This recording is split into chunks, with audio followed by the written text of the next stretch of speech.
प्रिय विद्यार्थियों, आज हम कक्षा 12 हिंदी की पाठ्यपुस्तक आरोह भाग 2 के काव्यखंड के अध्याय 8 में वर्णित कवि गोस्वामी तुलसीदास द्वारा रचित लक्ष्मण मूर्छा और राम का विलाप पाठ पढ़ने जा रहे हैं।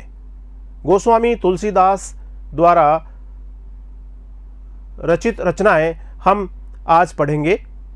भाग नंबर 1 वीडियो में हमने गोस्वामी तुलसीदास जी के व्यक्तित्व के बारे में जाना, इनका परिचय प्राप्त किया, इनका व्यक्तित्व और कृतित्व हमने वीडियो नंबर 1 में जान लिया है। वीडियो नंबर 2 में हमने तुलसीदास जी द्वारा रचित सवैया और कवित्व का अच्छे से अध्ययन किया है, भावार्थ ग्रहण किया है, अर्थ ग्रहण किया है। आज हम गोस्वामी तुलसीदास जी द्वारा रचित लक्ष्मण मूर्छा और राम का विलाप पढ़ने जा रहे हैं। लक्ष्मण मूर्छा और राम का विलाप रामचरितमानस के लंका कांड से लिया गया है। इसमें हमें चौपाइयाँ, दोहा और सोरठा, इसमें चौपाई छंद, दोहा छंद और सोरठा छंद का प्रयोग किया गया है। चौपाई छंद में चौपाई सममात्रिक छंद होती है, चौपाई सममात्रिक छंद होती है और यह 4 पंक्तियों की होती है, जिसकी प्रत्येक पंक्ति में 16-16 मात्राएं होती है। 40 चौपाइयों वाली रचना को हम चालीसा कहते हैं। दोहा अर्ध सममात्रिक छंद है, जिसमें सम चरणों यानी दूसरे और चौथे चरण में, जिसका जो सम चरण होता है दूसरा और चौथा चरण, उसमें 11-11 मात्राएं होती है तथा विषम चरणों में यानी इसके पहले और तीसरे चरण में 13-13 मात्राएं होती है। इसके साथ अंत लघु वर्ण भी होता है। सोरठा, ये जो हम प्रसंग पढ़ने जा रहे हैं, इसमें चौपाई छंद का प्रयोग किया गया है, इसमें दोहा छंद का प्रयोग किया गया है, साथ ही साथ इसमें सोरठा छंद का प्रयोग भी हमें देखने को मिलता है। सोरठा छंद क्या होता है?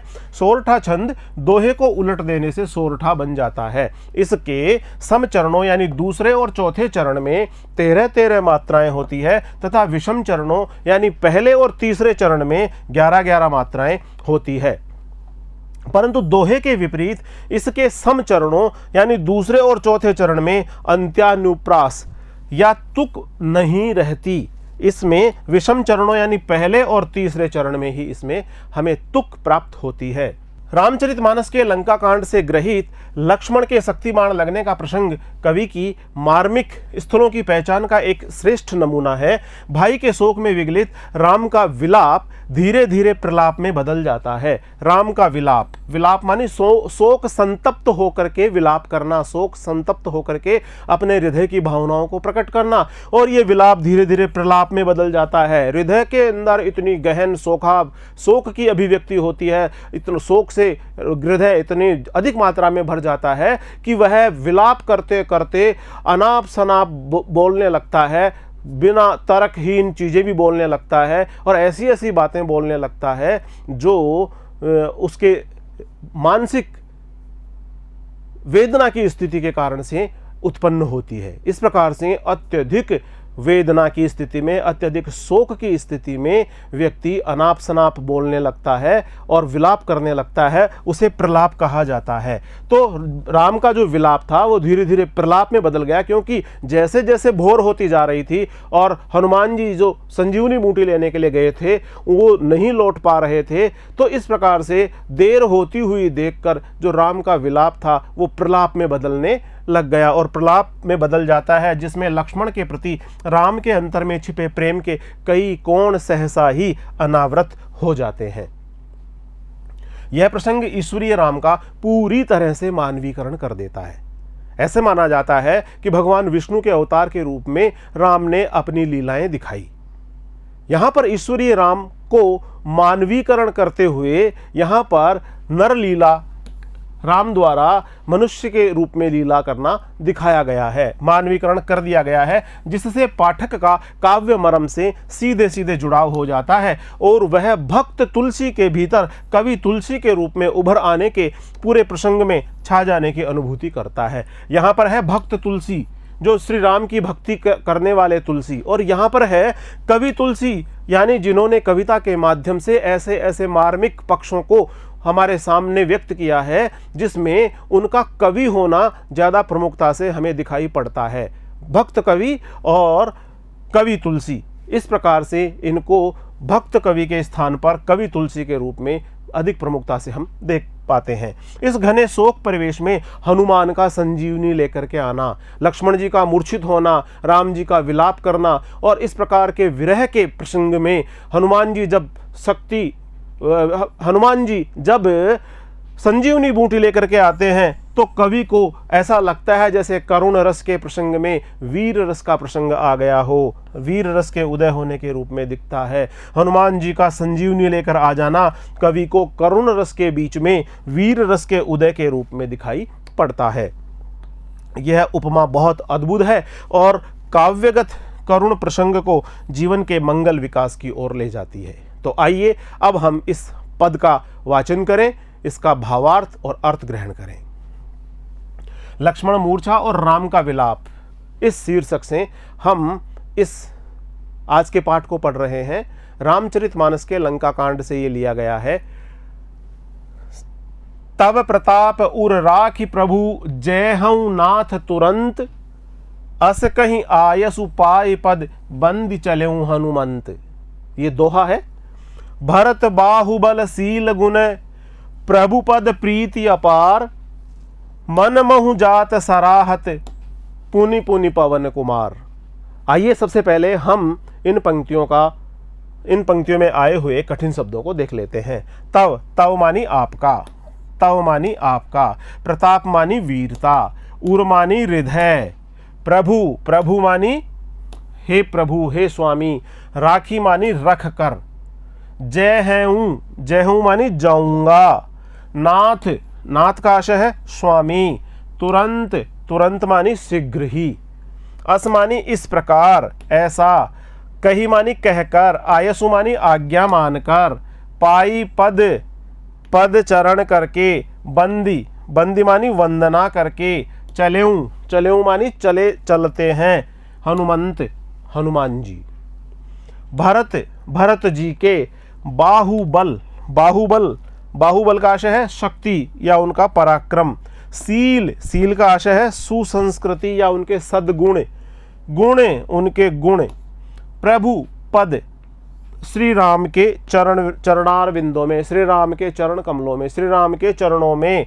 प्रीति, प्रीति मानी प्रेम, अपार, बहुत अधिक मात्रा में, जिसकी कोई सीमा नहीं, जिसका कोई पार नहीं। मन, मन में, महु में, जात, सराहत, सराहना करते हुए जाते हैं। पुनि पुनि मानी बार बार, पवन कुमार मानी हनुमान जी, हनुमान जी मन में बार बार सराहना करते हुए जाते हैं। कठिन शब्दों को देखने के बाद आइए अब हम इसका भावार्थ समझने का प्रयास करते हैं। तब प्रताप उर राखी प्रभु जय हूं नाथ तुरंत। लक्ष्मण मूर्छा का ये प्रसंग है। हनुमान जी को संजीवनी लाने के लिए वैद्य सुसेन ने कहा और सुसेन वैद्य का कहा मान करके हनुमान जी संजीवनी लेने के लिए चले जाते हैं। वापस संजीवनी लेकर के जब वो पहाड़ सहित लौट रहे होते हैं तो भरत के पास में उनको रुकना पड़ता है। भरत से अब वो विदा लेकर के वापस युद्ध स्थल पर, जहाँ पर लक्ष्मण जी मूर्छित अवस्था में लेटे हुए हैं, राम जी विलाप कर रहे हैं, वहाँ पर पहुँच जाते हैं। तो भरत जी से विदा लेते समय का यह प्रसंग है जो इन पंक्तियों के अंदर चित्रित किया गया है। हनुमान जी कहते हैं कि तव प्रताप उर राखी, तव, तव मानी आपका, आपका किसका? भरत का। भरत जी के प्रताप को उर्मानी हृदय में, राख मानी रख करके, हे प्रभु हे स्वामी, मैं जय हूं नाथ तुरंत, मैं तुरंत ही चला जाऊंगा। मैं आपके और श्री राम के प्रताप को अपने हृदय में धारण करके मैं शीघ्र ही वहां पहुंच जाऊंगा जहां पर मुझे पहुंचना है, जहां मेरी आवश्यकता है। यानी संजीवनी बूटी को लेकर के मैं शीघ्र ही मूर्छित और घायल लक्ष्मण जी के सामने पहुंच जाऊंगा। अस कहीं आयसु पाय पद, और इस प्रकार ये कह करके आयसु मानी आज्ञा मांगते हुए, पाय पद और उनके चरणार बिंदों को नमन करके, उनके चरणार बिंदों में अपना शीश झुका करके बंदी चले हनुमान, हनुमान जी वहां से उनकी वंदना करते हुए रवाना हो जाते हैं, प्रस्थान कर जाते हैं। भरत बाहुबल। और जब वो वहाँ से रवाना हो जाते हैं उसके पश्चात अब मन ही मन में वो भरत जी के व्यक्तित्व के बारे में सोचते हैं और वो कहते हैं भरत बाहुबल की, भरत जी का बाहुबल और भरत जी का सील, उनका सद्गुण, उनके आचरण और उनके गुणों से भरा हुआ व्यक्तित्व, प्रभुपद प्रीति अपार, और उनकी प्रभुपद यानी भगवान श्री राम के चरणार बिंदों में अपार प्रीति को देख करके, अपार प्रेम को देख करके मन महु, अपने मन ही मन में, अपने हृदय में हनुमान जी जात सराहत सराहना करते हुए जाते हैं। पुनि पुनि पवन कुमार, अनेकों अनेकों बार, कई कई बार वो भरत जी की सील स्वभाव की, उनके बाहुबल की, उनके श्री राम के चरणार बिंदों में प्रीति की सराहना करते हुए जाते हैं। इन पंक्तियों में हनुमान ने भरत से कहा कि हे नाथ, आपका प्रताप हृदय में रखकर मैं शीघ्र ही चला जाऊंगा। मैं युद्ध स्थल पर जहां पर लक्ष्मण जी मूर्छित पड़े हैं वहां पर पहुंच जाऊंगा। यह कहकर भरत की आज्ञा पाकर उनकी चरण वंदना करके हनुमान जी वहां से चल दिए। हनुमान भरत के बाहुबल, उनके सील स्वभाव, उनकी विनम्रता आदि गुण और राम के चरणों में उनके अपार प्रेम की मन ही मन प्रशंसा करते हैं। प्रिय विद्यार्थियों, इसमें बहुत सारे अलंकार हमें देखने को मिलते हैं। इसमें पाई पद में पै वर्ण की आवृत्ति है, पै वर्ण की आवृत्ति है, पै वर्ण की आवृत्ति यहाँ भी है और यहाँ पर भी है, तो इसलिए इसमें हमें अनुप्रास अलंकार देखने को मिलता है। इसी प्रकार बाहु में बै वर्ण की आवृत्ति है, यहाँ पर बै वर्ण की आवृत्ति है, तो इसमें भी हमें अनुप्रास अलंकार देखने को मिलता है। बल सील लय वर्ण की आवृत्ति है, लय वर्ण की आवृत्ति है, इसमें भी हमें अनुप्रास अलंकार देखने को मिलता है। प्रभु पद प्रीति में पै वर्ण की आवृत्ति है, पै वर्ण की आवृत्ति है, इसलिए इसमें भी हमें अनुप्रास अलंकार देखने को मिलता है।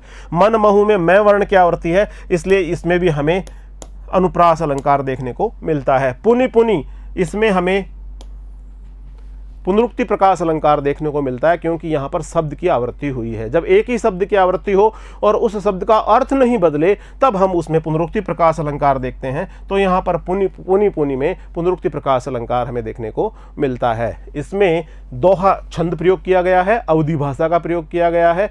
और अब हम इसका आगे वाला पद देखते हैं जिसमें चौपाई छंद का प्रयोग किया गया है।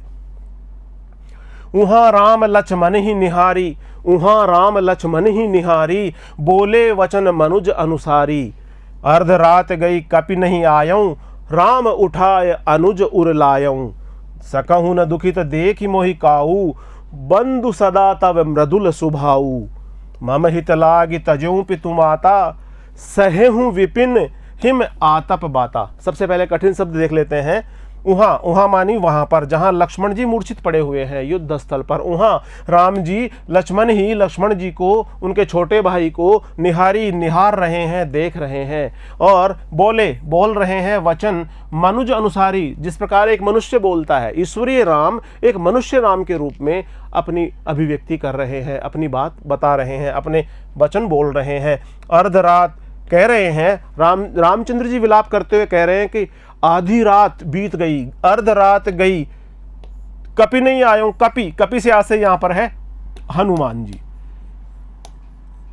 आधी रात बीत गई और अभी तक भी हनुमान जी नहीं आए हैं, नहीं आयो। राम श्री राम ने उठा लिया है अनुज मानी छोटे भाई को, उर मानी अपने हृदय से, लायो मानी लगा लिया है।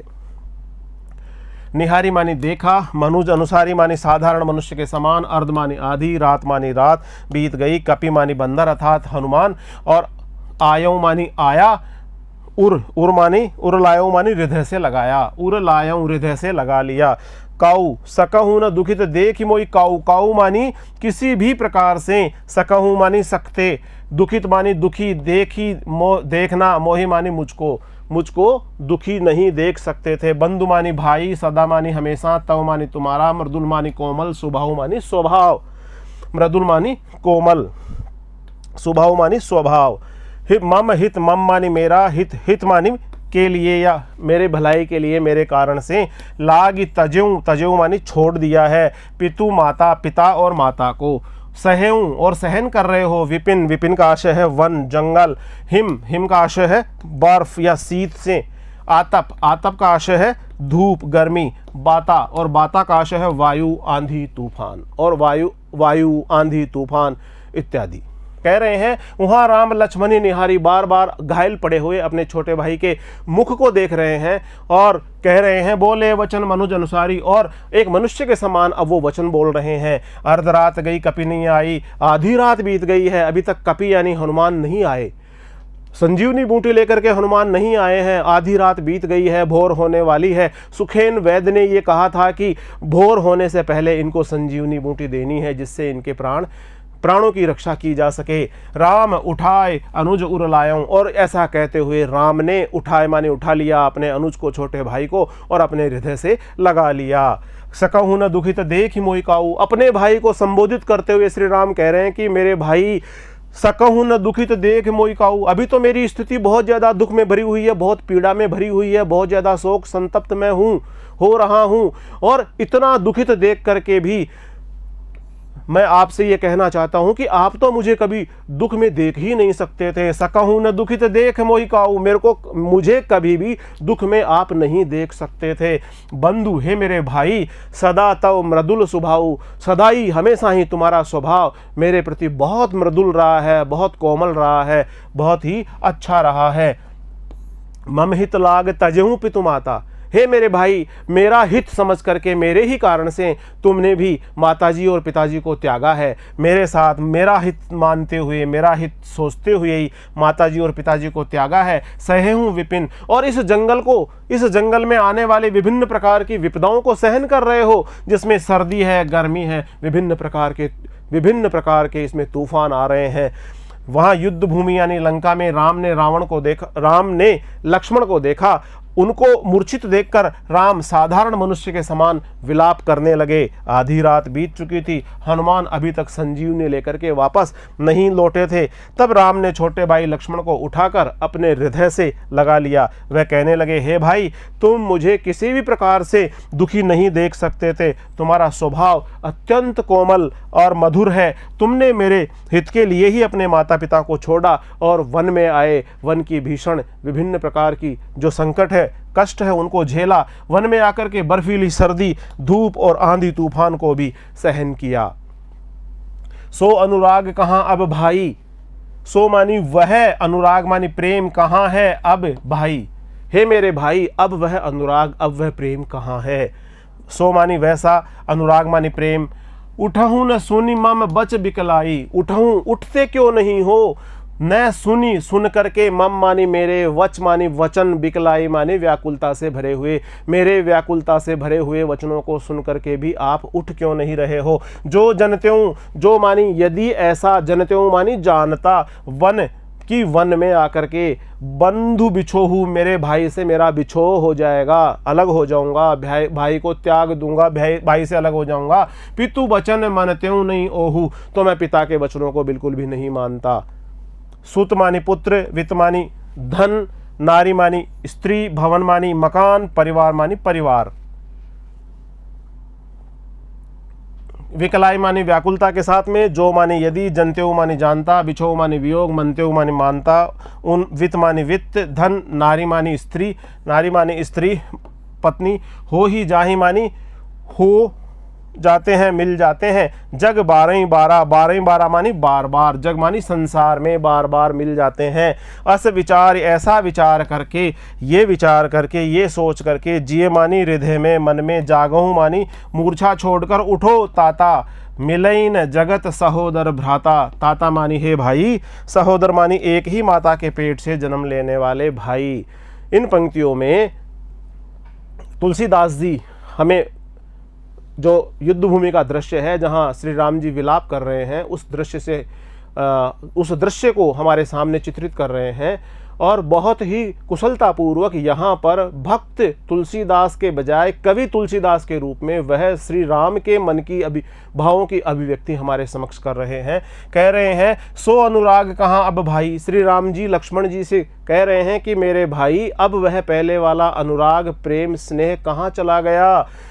उठ हूँ न सुनी मम वच बिकलाई, तुम उठते क्यों नहीं हो मेरे व्याकुलता से भरे हुए वचनों को सुन करके। विकलाई वचन, विकलाई व्याकुलता से भरे हुए वचनों को सुन करके, उठते नहीं हो। सुनी सुन करके तुम मेरे व्याकुलता से भरे हुए वचनों को सुन करके क्यों नहीं उठते हो। जो जनते हूँ यदि मैं इस बात को जानता, वन बंधु बिछोहू कि वन में मेरे भाई से मेरा बिछो हो जाएगा, तो मैं पिता के वचन पितु वचन मानते हूँ नहीं ओहू, पिताजी के वचन मान करके मैं यहाँ पर नहीं आता, मैं पिताजी का वचन नहीं मानता। जबकि रघुकुल रीति सदा चली आई, प्राण जाए पर वचन न जाई। रघुकुल की रीति यही है कि वहाँ पर चाहे प्राण चले जाए लेकिन वचन की रक्षा होनी चाहिए। और यहाँ पर राम जी इस प्रलाप की अवस्था में, क्योंकि विलाप उनका प्रलाप बन गया, और प्रलाप की अवस्था में वो यहाँ पर ये तक भी कह गए कि यदि मुझे पता होता कि मुझे इस युद्ध में मेरा भाई बिछुड़ जाएगा तो मैं पिताजी के वचन नहीं मानता, पिताजी की आज्ञा नहीं मानता और मैं यहाँ पर नहीं आता। इस प्रकार से तुमको खोना नहीं पड़ता। सुत बितु नारी भवन परिवारा। और यहाँ पर श्री राम जी कह रहे हैं कि सुत माने पुत्र, वित्त मानी धन, नारी मानी स्त्री, भवन मानी मकान और परिवार, ये सब कुछ जिसमें बेटा है, धन है, पत्नी है, नारी है, भवन है, मकान है, परिवार है, ये सब हो ही जाए जग 12 संसार में बार बार प्राप्त हो सकते हैं, ये संसार में बार बार प्राप्त हो सकते हैं। अस विचार जी जागऊं ताता, मेरे भाई ये विचार करके जाग जाओ, मूर्छा छोड़ दो, जाग जाओ। मिलई न जगत सहोदर भ्राता, कि इस संसार में सहोदर, एक सहोदर का आशय है सह उदर, सहोदर, एक ही पेट से पैदा होने वाले जो संतानें होती है वो सहोदर कहलाती है। तो श्री राम जी कह रहे हैं यहाँ पर लक्ष्मण जी को कि मिलई न जगत सहोदर भ्राता, ये सब जो पुत्र हैं, पत्नी है, धन है, मकान है, परिवार है, ये तो बार बार मिल जाते हैं लेकिन सहोदर भाई बार बार नहीं मिलता। इन पंक्तियों में तुलसीदास जी कह रहे हैं श्री रामचंद्र जी के माध्यम से, श्री रामचंद्र जी व्यक्त कर रहे हैं कि हे भाई, तुम्हारा वह प्रेम अब कहाँ गया, तुम मुझको व्याकुलता पूर्वक इस प्रकार विलाप करते हुए देखकर भी, सुनकर भी उठ क्यों नहीं बैठते। यदि मुझे पता होता कि वन में मेरा भाई मुझसे बिछुड़ जाएगा तो मैं पिताजी के आदेश का पालन नहीं करता, उनके वचनों को नहीं मानता। पुत्र, धन, पत्नी, मकान और परिवार मनुष्य को संसार में बार बार प्राप्त हो जाते हैं किंतु सहोदर भाई पुनः नहीं मिलता। यह सोचकर हे भाई तुम जाग उठो। मिलई न जगत सहोदर भ्राता, जथा पंख बिनु खग अति दीना, बिनु मनि बिनु फनी करी बर करहीना। ये चौपाई छंद है और चौपाई छंद को इस प्रकार से हम वाचन करते हैं, इस प्रकार से गा भी सकते हैं। जथा पंख बिनु खग अति दीना, मनि बिनु फनी करी बर करहीना। आइए एक एक शब्द का अर्थ समझते हैं। जथा माने जिस प्रकार, पंखों के, बिनु माने बिना, खग मानी पक्षी, अत्यंत, अति मानी अत्यंत, दीना मानी दीन होता है। बिना पंखों के पक्षी जिस प्रकार अत्यंत दीन होता है। मणि, जो मणि होती है सर्प की, बिनु फनी यानी जो मणि वाला सर्प है वो अपनी मणि के बिना दीन हो जाता है। करिबर, करिबर का आशय हाथी, कर, कर का आशय है सूंड, उसके बिना हाथी भी अपनी सूंड के बिना दीन ही होता है। अस मम जीवन, अगर मुझे जीना पड़ेगा, बंधु बिनु, मेरे भाई के बिना, तो ही, मेरे भाई तुम्हारे बिना यदि मुझे जीना पड़ेगा। श्री राम जी विलाप करते हुए कहते हैं, लक्ष्मण जी से बार बार इस बात को विलाप करते हुए कहते हैं कि मेरे भाई यदि मुझे जीवन जीना पड़ेगा तुम्हारे बिना, तो जिस प्रकार पंख बिना खग, बिना पंखों के पक्षी होता है, जिस प्रकार एक सांप जो मणि धारण करने वाला सांप बिना मणि के होता है, जिस प्रकार बिना सूंड का हाथी होता है, जो पूरी तरह से दीन होते हैं, ठीक उसी प्रकार से मेरा जीवन भी भाई के बिना दीनता से युक्त हो जाएगा। अस मम जीवन बंधु बिनु तो ही, जय जड़ जेव जीवावे मोई। यदि जड़ देव मुझको जीवावेंगे, यदि ये जो भाग्य है और जो ईश्वर है, नियति है, यदि मुझे जीवित रखेगी तो। जय हो माने जिस प्रकार जाऊंगा अवध में, अयोध्या में, कवन माने किस प्रकार मुंह लाई, मैं अयोध्या में किस प्रकार अपना मुंह लेकर के जाऊंगा।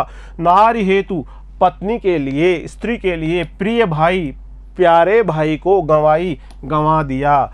बरु अपजस सहत्यूं जग माही, नारी हानि विशेष क्षति नाही। आइए इन शब्दों का पहले अर्थ देख लेते हैं। जथा मानी जैसा, खग मानी पक्षी, दीना मानी दुखी होना, मणि मानी मणि, फनी मानी सर्प, फनी, फनी का आशय है सर्प, जो मणि को धारण करने वाला सर्प है।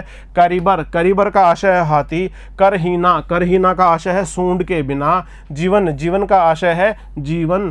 तो हूँ, तो ही तुम्हारे। जो, यदि, जो मानी यदि। जड़देव, दुर्भाग्य। जियावे, जीवित रखेगा। मोही, मुझे, मोही मुझे। जय हूँ, जाऊंगा। अयोध्या, अवध, अयोध्या। कवन, कौन सा। मुँह, मुँह लाई, मुँह लेकर। नारी, पत्नी। बरु, भले ही। क्षति, क्षति मानी हानि होना। आइए अब इसका, इन पंक्तियों का हम भावार्थ समझते हैं। जथा पंख बिनु खग अति दीना। राम विलाप करते हुए कहते हैं कि जिस प्रकार पंखों के न रहने पर पक्षी, मणि के न रहने पर सर्प तथा सूंड के नष्ट हो जाने पर या सूंड के न रहने पर हाथी शक्तिहीन हो जाते हैं, उसी प्रकार यदि दुर्भाग्यवश मुझे जीवित रहना भी पड़ा तो मेरा जीवन भी हे लक्ष्मण तुम्हारे बिना अत्यंत दीनता भरा हुआ हो जाएगा। मेरा जीवन भी तुम्हारे बिना ऐसे ही दयनीय हो जाएगा। लोग मेरी निंदा करेंगे और कहेंगे कि राम ने पत्नी के लिए अपने प्यारे भाई को गंवा दिया। राम ने पत्नी के लिए अपने प्यारे भाई की रणभूमि में आहुति दे दी। मैं अयोध्या क्या मुंह लेकर के लौटूंगा। विलाप करते हुए अत्यंत मार्मिक और करुण स्वर में अपने भाई लक्ष्मण को संबोधित करते हुए श्री राम कह रहे हैं कि मेरे प्यारे भाई उठो, जागो, मूर्छा से जागो। मैं किस मुंह को लेकर के अयोध्या में जाऊंगा, मैं अयोध्या में किस मुंह को लेकर के जाऊंगा, तुम उठो, जागो। इससे तो ये अच्छा था कि मैं स्त्री के अपहरण के अपयश को सहन कर लेता, क्योंकि संसार में पत्नी की हानि कोई विशेष हानि नहीं है। अब बिलोकु, अब अपलोक शोक सुत तोरा, सहई निठुर कठोर उर मोरा। निज जननी के एक कुमारा, तात तासु तुम प्राण अधारा। सौंपेसी मोहि तुम्हि गही पानी, सब विधि सुखद परम हित जानी। उतरु काह देहऊँ तो ही जाई, उठी किन मोहि सिखावऊँ भाई। आइए सबसे पहले हम इन शब्दों का अर्थ जान लेते हैं।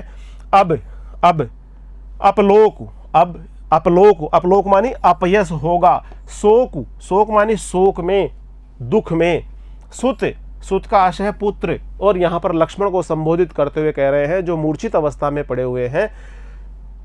तोरा, तुम्हारा। निठुर, निष्ठुर, निर्दय। उर, उर का आशय है हृदय। मोरा, मोरा का आशय है मेरा।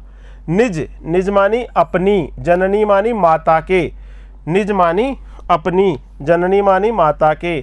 एक कुमारा, एक ही पुत्र हो। तासु, तासु मानी उसके। प्राण, प्राणों के यानी जीवन के। आधारा, आधार हो। सौंपेसी, सौंपेसी मानी सौंपा था। मोहि मानी मुझे। तुम्हि मानी तुम, तुम्हारा। गही पाणी, या पाणी का आशय है हाथ, पानी, हाथ। पाणी मानी हाथ। विधि, विधि मानी सब विधि, तरह हर प्रकार से। उतरु मानी उत्तर। काह मानी क्या, मैं उतरू, उत्तर। काह मानी क्या, देहऊँ दूंगा। तेहि जाई, वहां जाकर के मैं क्या उत्तर दूंगा। तेहि मानी उसको। किन, उठी किन, क्यों नहीं उठते हो। मोहि सिखावन भाई, और मुझे इस बात को सिखाते क्यों नहीं हो कि मुझे अयोध्या में जाकर के कैसे इस बारे में इस समाचार को देना होगा। आइए इसका भावार्थ समझते हैं। अब अपलोक शोक सुत तोरा, सहई निठुर कठोर उर मोरा। लक्ष्मण मूर्छाग्रस्त होने पर विलाप करते हुए श्री राम कह रहे हैं कि हे पुत्र, अब पत्नी के अपहरण का अपयश तथा तुम्हारे बिछुड़ने का यह शोक दोनों मेरे इस निठुर और कठोर हृदय को तो सहन करने ही होंगे। अब अपलोक शोक सुत तोरा, एक तो मुझे शोक सहन करना होगा और एक मुझे अपलोक यानी जो अपयश मिलेगा वो सहन करना होगा। सहई निठुर कठोर उर्मोरा, मेरा जो कठोर हृदय है इसको ये सब कुछ सहन करना पड़ेगा। निज जननी के एक कुमारा, मुझे इस बात का अच्छी तरह से पता है कि तुम अपनी माता के एक पुत्र हो। निज जननी के एक कुमारा, तात तासु तुम प्राण आधारा। और हे तात, हे भाई, तासु मानी उसके, तुम्हारी माता जी के तुम प्राणों के आधार हो। तुम्हारी माता जी के लिए तुम प्राणों के आधार हो, प्राण प्रिय हो, अत्यंत प्रिय हो। सौंपे सी मोहि, और जब माता जी ने तुमको मुझे सौंपा था, मोहि तुम ही गही पानी, और जब मैंने तुम्हारा हाथ उन्होंने मेरे हाथ में सौंपा था, मुझे संभलाया था, सब विधि सुखद परम हित जानी, सब प्रकार से उन्होंने तुम्हारा और मेरा हित जान करके ही ऐसा किया था। उतर काऊ दे हूँ तो ही जाई। अब मुझे बताओ, हे मेरे भाई, मुझे बताओ मैं क्या उत्तर दूंगा, मैं क्या मुंह लेकर के अयोध्या जाऊंगा, मैं क्या बातें उन लोगों से कहूंगा। उठ की निमोही, उठो और क्यों नहीं मुझे सिखाऊं भाई। हे मेरे भाई, मुझे ये बात सिखाते क्यों नहीं हो कि मैं किस प्रकार से अपनी बात, अपनी पीड़ा अयोध्या के लोगों के सामने, अपने परिवारजनों के सामने व्यक्त कर पाऊंगा। लक्ष्मण मूर्छाग्रस्त होने पर विलाप करते हुए श्री राम कहते हैं कि हे पुत्र, अब पत्नी के अपहरण का अपयश तथा तुम्हारे बिछुड़ने का यह शोक दोनों मेरे इस निष्ठुर और कठोर हृदय को सहन करना ही होगा। तुम अपनी माता के एकमात्र पुत्र हो, निज जननी के एक कुमारा, तात तासु तुम प्राण आधारा। हे भाई, तुम उसके प्राणों के आधार हो। सब प्रकार सुखदाई और परम हितैषी जानकर उसने तुम्हारा हाथ पकड़ करके मेरे हाथ में दिया था। सौंपे सी मोहि तुम्हें गही पानी, हाथ तुम्हारा हाथ मेरे हाथ में दिया था। सब विधि सुखद परम हित जानी, उतर काह दे हूं तो ही जाई। अब मैं उसको जाकर क्या उत्तर दूंगा। हे भाई, तुम उठकर मुझे समझाते क्यों नहीं हो। उठ किन मोहि सिखावऊं भाई। हे भाई, मुझे इस बात की सीख दो कि मैं किस प्रकार से जाकर के ये समाचार अयोध्या में परिवारजनों को, माताजी को और अन्य लोगों को दूंगा। बहुविधि सोचत सोच विमोचन, स्रवत सलिल राजीव दल लोचन। प्रिय विद्यार्थियों, इसमें हमने देखा सो कुसुत, इसमें सवर्ण की आवृत्ति हुई है, इसमें सवर्ण की आवृत्ति है, अनुप्रास अलंकार है। निठुर कठोर, इसमें रैवर्ण की आवृत्ति है, रैवर्ण की आवृत्ति है, उर्मे रैवर्ण है, मोरा में रैवर्ण है, इसलिए यहाँ पर भी हमें अनुप्रास अलंकार देखने को मिलता है। तात तासु में तय वर्ण की आवृत्ति है, इसलिए अनुप्रास अलंकार है, और तय वर्ण की आवृत्ति है, अनुप्रास अलंकार है। मोहि, ही यहाँ पर ही, तुम ही, गही, यहाँ पर अंत्यानुप्रास अलंकार हमें देखने को मिलता है। तो इस प्रकार से बहुत सुंदर अलंकारों का प्रयोग भी कवि गोस्वामी तुलसीदास जी ने इसमें किया है। बहुविधि सोचत सोच विमोचन, स्रवत सलिल राजीव दल लोचन। उमा एक अखंड रघुराई, नरगति भगत कृपाल दिखाई। इन पंक्तियों में सबसे पहले इन पंक्तियों का हम अर्थ जान लेते हैं। बहुविधि मानी अनेक प्रकार से, सोच विमोचन, यहाँ श्री राम जी के लिए कहा है चिंता दूर करने वाले श्री राम। सोचत, सोचत का आशय है सोचते हैं, विचार करते हैं, शोक संतप्त है। स्रवत, स्रवत का अर्थ है टपकता है, बहता है। सलिल, सलिल का आशय है जल, यहाँ पर है नेत्रों से बहता हुआ जल यानी आंसू। राजीव, राजीव दल का आशय है कमल की पंखुड़ियां। लोचन, लोचन का आशय है नेत्र, आंखें। उमा, उमा का आशय यहाँ पर पार्वती, भगवान शिव और पार्वती। तो शिव, उमा, शिव और पार्वती। अखंड, अखंड का अर्थ है संपूर्ण। नरगति, मनुष्यों जैसा आचरण। भगत, कृपाल, भक्तों पर कृपा करने वाले श्री राम। आइए इसका भावार्थ देखते हैं। बहुविधि सोचत सोच विमोचन, संसार को शोक मुक्त करने वाले राम अनेक प्रकार से शोक कर रहे हैं, संताप कर रहे हैं, विलाप और प्रलाप कर रहे हैं।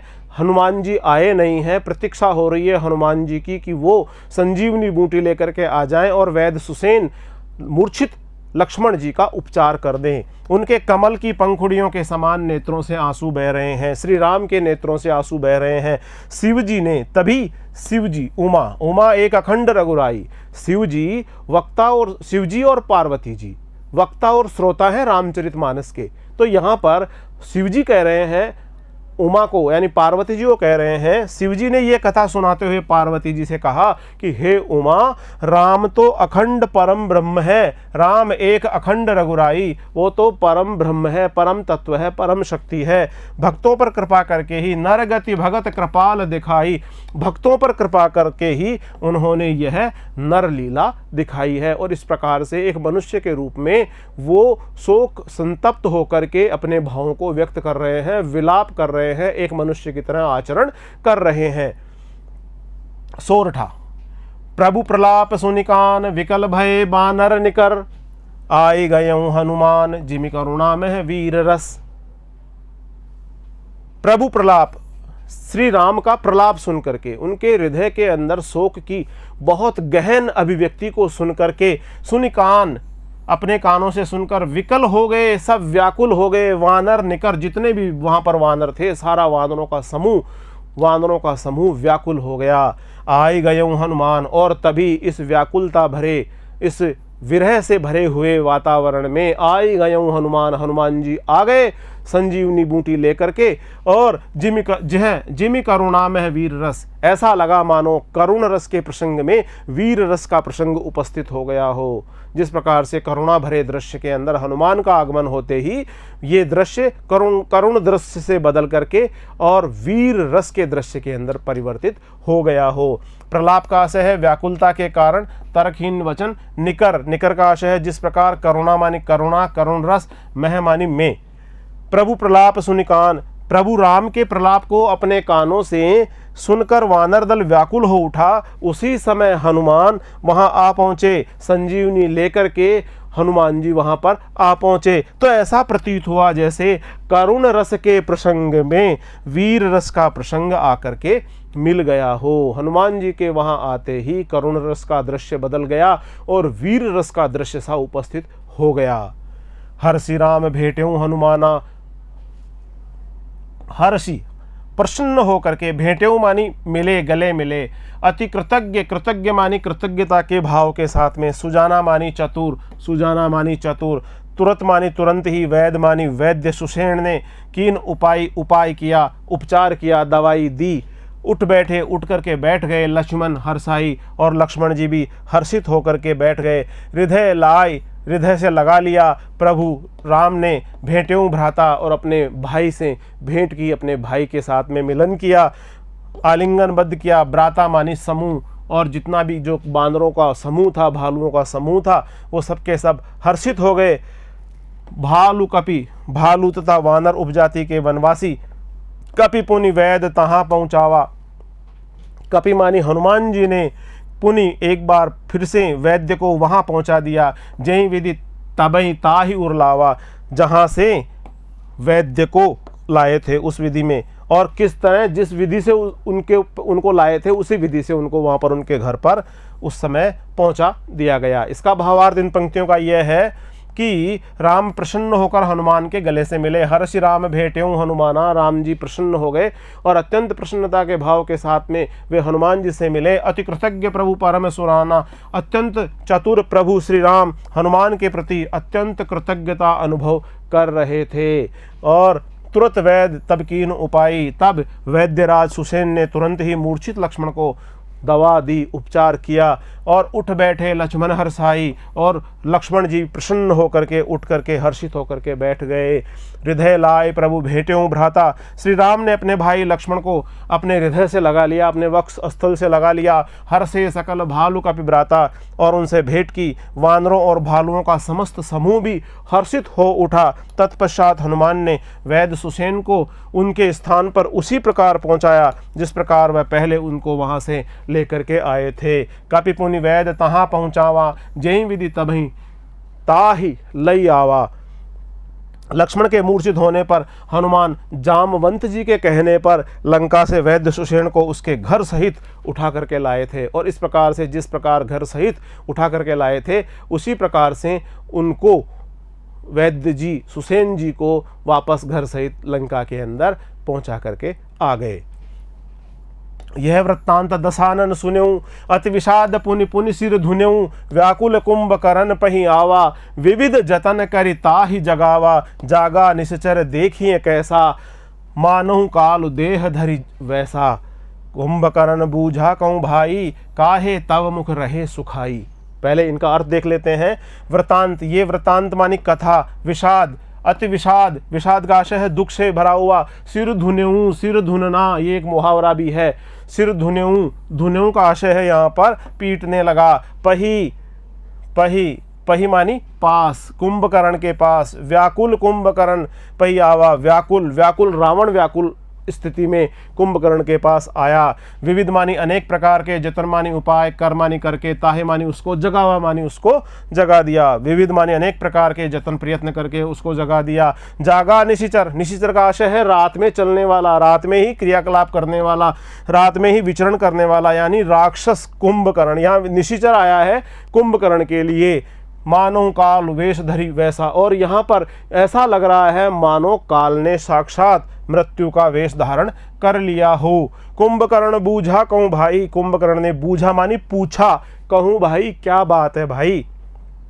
काहे मानी क्यों, तव मानी तुम्हारा, मुख मानी मुंह, रहा सुखाई, तुम्हारा मुख सूख क्यों रहा है, तुम्हारे मुख पर हवाइयाँ क्यों उड़ रही है, तुम्हारा मुख मलिन क्यों दिखाई पड़ रहा है। बूझा पूछा, सुखाई मानी सूख रहा है। इसका भावार्थ यह है, सुषेण वेद के उपचार से लक्ष्मण के ठीक होने का वृत्तांत जब रावण ने सुना, ये वृत्तांत दशानन सुनेऊ, जैसे ही रावण ने ये सुना कि सुषेण वेद के उपचार से लक्ष्मण स्वस्थ हो गए हैं, तो वह अत्यंत दुखी हुआ और बार बार अपना सिर पीटने लगा। अति विषाद पुनि पुनि सिर धुनेऊ, यहाँ पर पुनि पुनि में पुनरुक्ति प्रकाश अलंकार देखने को मिलता है। साथ ही साथ व्याकुल कुंभकर्ण पही आवा, अपना सिर व्याकुल होकर वह कुंभकर्ण के पास पहुंचा और अनेक उपाय करके उसको जगाया। जागने पर वह राक्षस कुंभकर्ण ऐसा प्रतीत हुआ, जागा निश्चर देखिए कैसा। जागने के उपरांत वह निश्चर, निश्चर यहाँ शब्द आया है कुंभकर्ण के लिए। कुंभकर्ण 6 माह सोता था, 6 माह जागता था, इस प्रकार का उसको वरदान प्राप्त था। तो सोते हुए कुंभकर्ण को जगाया, और जब उसको जगाया तो वो कैसा प्रतीत हो रहा था, मानो काल यमराज देह धारण करके आ गए हों। जिस प्रकार साक्षात यमराज मृत्यु के देवता देह धारण करके आ गए हों, ऐसा वो राक्षस दिखाई पड़ रहा था। कुंभकर्ण बूझा कहूँ भाई, जागने पर वह राक्षस कुंभकर्ण ऐसा प्रतीत हुआ जैसा मृत्यु शरीर धारण कर साक्षात आकर के उपस्थित हुई हो। कुंभकर्ण बूझा कहूँ भाई, कुंभकर्ण ने रावण से पूछा, हे भाई बताओ, काहे तव मुख रहे सुखाई, तुम्हारा मुख किस कारण से सूख रहा है, तुम किस कारण से व्याकुल दिखाई पड़ रहे हो, किस कारण से तुम्हारा मुख मलिन दिखाई पड़ रहा है। सारी मुझे वृतांत सुनाओ, सारी कथा सुनाओ। कथा कही सब कहीं अभिमानी, कथा जितनी भी अब तक की बात थी वो सारी की सारी बात जो भी कही सब ते ही मानी उसको अभिमानी, अभिमान पूर्वक रावण ने सारी की सारी कथा कुंभकर्ण को सुनाई। यही प्रकार सीता हरियाणी, जिस प्रकार सीता का हरण किया, तात कपिन, कपिन का आशय है वानरों ने, सब निशिचर, निशिचर का आशय है राक्षस, महा जोधा संघारे, जोधा मानी योद्धा वीर, संघारे का आशय है मार डाले, दुर्मुख सुररिपु मनुज आहारी, भट अतिकाय अकंपन भारी। दुर्मुख, दुर्मुख जो कटुभाषी इस नाम का जो राक्षस था, सुररिपु देवशत्रु इस नाम का राक्षस था, मनुज आहारी नरभक्षी जो मनुष्य को खा जाया करता था, मनुज आहारी राक्षस, भट योद्धा, अतिकाय विशाल शरीर वाले, अकंपन कभी भय से न कांपने वाला, अपर मानी दूसरे, महोदर मानी बड़े पेट वाला। इस प्रकार ये सब जो योद्धा थे बहुत बड़े बड़े योद्धा थे। समर मानी युद्ध में, मही मानी भूमि में, रणधीरा मानी युद्ध में धैर्य धारण करने वाले। एक दुर्मुख है, सुररिपु है, मनुज आहारी है, अतिकाय है, अकंपन है, महोदर है आदि रावण की सेना के वीरों के नाम हैं। तो इन पंक्तियों के अंदर हम भावार्थ इस प्रकार से देखते हैं। तब रावण ने अभिमान पूर्वक वह सारी कथा बताई। कथा कही सब तेहि अभिमानी, तब तेहि कुंभकर्ण को अभिमानी रावण ने कथा कही, ये सारी की सारी कथा सब सुनाई। जही प्रकार सीता हरियाणी, जिस प्रकार सीता का हरण किया गया वो सारी की सारी कथा रावण ने कुंभकर्ण को सुनाई। तात कपिन सब निश्चर मारे, और ये कहा कि हे तात, हे भाई, कपिन जितने भी वानर थे, जितने भालू थे, उन्होंने निशाचरों को मार डाला। महामहाजोधा संहारे, जो बड़े बड़े योद्धा थे, जोधा मानी योद्धा, उनका संहार कर दिया। प्रिय विद्यार्थियों, यहाँ पर भी महा में पुनरुक्ति प्रकाश अलंकार हमें देखने को मिलता है। महा क्योंकि इसका शब्द की आवृत्ति हुई है और शब्द का अर्थ नहीं बदला है। यहाँ पर पुनरुक्ति प्रकाश अलंकार हमें देखने को मिलता है। दुर्मुख सुर रिपु मनुज आहारी, बट अतिकाय अकंपन भारी। तब रावण ने अभिमान पूर्वक वह सारी की सारी बात बताई कि वह किस प्रकार सीता का अपहरण कर लाया था। उसने कहा कि राम से युद्ध छिड़ने पर वानरों ने सभी राक्षसों का वध कर दिया है। बहुत विशालकाय शरीर वाले, बहुत बलवान योद्धाओं को भी वानरों ने मार दिया है और बड़े बड़े राक्षस योद्धाओं को मार डाला है। कटुबासी दुर्मुख, देवताओं का शत्रु, सुररिपु, मनुज आहारी, विशाल शरीर वाला, अतिकाय, अकंपन, भारी शरीर वाला आदि राक्षस योद्धा मारे जा चुके हैं। और दूसरे सहोदर यानी युद्ध में धैर्य न खोने वाले राक्षस वीर भी युद्ध भूमि में मृत पड़े हुए हैं। इस प्रकार रावण ने अपनी सारी स्थिति कुंभकर्ण को सुनाई। अपर महोदर आदिक बीरा, परे समर मई सब रणधीरा, कि सारे के सारे रणधीर युद्ध भूमि में मृत पड़े हुए हैं। सुनि दसकंदर वचन तब कुंभकर्ण बिलखान, जगदम्बा हरि आनी अब सट चाहत कल्याण। अर्थ देख लेते हैं। दसकंदर कहते हैं रावण को। बिलखान, बिलख करके व्याकुल हो उठा। जगदम्बा, जगत जननी माता यानी सीता जी के लिए प्रयोग हुआ है। हरि आनी, अब सट मानी मूर्ख, ये रावण के लिए प्रयोग हुआ है। चाहत कल्याण, अपना भला चाहता है, कुंभकर्ण कहता है। कुंभकर्ण बहुत बुद्धिमानी के साथ बात कर रहा है यहाँ पर, और वो कह रहा है कि हे मूर्ख रावण, तुमने जगत जननी सीता जी का अपहरण कर लिया और अब अपना कल्याण चाहते हो, अपना भला चाहते हो। रावण की इन बातों को सुनकर कुंभकर्ण बिलख उठा। सुनि दसकंदर वचन तब कुंभकर्ण बिलखान, उसने कहा हे मूर्ख, तू जगत जननी सीता का अपहरण कर लाया है, अब भी अपना कल्याण चाहता है, अर्थात अब तेरा बचना संभव नहीं है, अब तू नहीं बच सकता। प्रिय विद्यार्थियों, इसमें श्री राम की व्याकुलता और वेदना का मार्मिक चित्रण हुआ है। भ्रातृ स्नेह और आत्मीयता के कारण करुण रस की व्यंजना हुई है। सांसारिक संबंधों में सहोदर संबंध को बहुत महत्वपूर्ण बताया गया है। इसमें राम भक्ति, भरत का प्रताप, भरत का बाहुबल, भरत के सद्गुणों को दर्शाते हुए बाहुबल, शील और भ्रातृ प्रेम की प्रशंसा के साथ हनुमान की कार्यकुशलता यानी संजीवनी बूटी को रात भर में जाकर के लेकर के आना, इस प्रकार कार्यकुशलता को और गुणग्राही स्वभाव की अभिव्यंजना हुई है। इसमें दोहा, सोरठा और चौपाई छंद प्रयुक्त हुए हैं। चौपाई छंद के प्रत्येक चरण में जैसा कि आप जानते हैं 16 मात्राएं होती है, इसे यह सममात्रिक छंद होता है। दोहा जो छंद होता है वो अर्ध सममात्रिक छंद होता है और इसके सम चरणों में यानी दूसरे और चौथे चरण में तो 11-11 मात्राएं होती है और इसके विषम चरणों में यानी पहले और तीसरे में 13-13 मात्राएं हमें देखने को मिलती है। दोहे को यदि हम उल्टा कर देते हैं तो सोरठा बन जाता है। इसमें विविध वर्णों की आवृत्ति होने से अनुप्रास अलंकार हमें बहुत सारे स्थानों पर देखने को मिलता है। दोहा, सोरठा और चौपाई छंद अनुप्रास अलंकारों का बहुत ही प्रभावी प्रयोग इसमें किया गया है। आए गयऊं हनुमान वीर रस पंक्ति में जो करुण रस के साथ वीर रस का संयोजन हुआ है, ये उदाहरण बहुत ही बेहतरीन बन पड़ा है। पुनि पुनि महा में एक शब्द की पुनः आवृत्ति हुई है, इसलिए इसमें पुनरुक्ति प्रकाश अलंकार है। सिर धुनना मुहावरे का प्रयोग बहुत ही सुंदरतम तरीके से किया गया है। इसमें अवधी भाषा का प्रयोग हुआ है। भाषा सरल है, सरस है, भावों के अनुरूप इसमें प्रयोग की गई है। प्रिय विद्यार्थियों, इस प्रकार आज हमने गोस्वामी तुलसीदास द्वारा रचित लक्ष्मण की मूर्छा और राम का विलाप इस शीर्षक से इस प्रसंग को पढ़ा, इसका भावार्थ समझा, इसका अर्थ ग्रहण किया। अगले वीडियो में हम गोस्वामी तुलसीदास की रचनाओं से संबंधित अभ्यास प्रश्न लेकर शीघ्र ही आपके समक्ष उपस्थित होंगे। तब तक नमस्कार।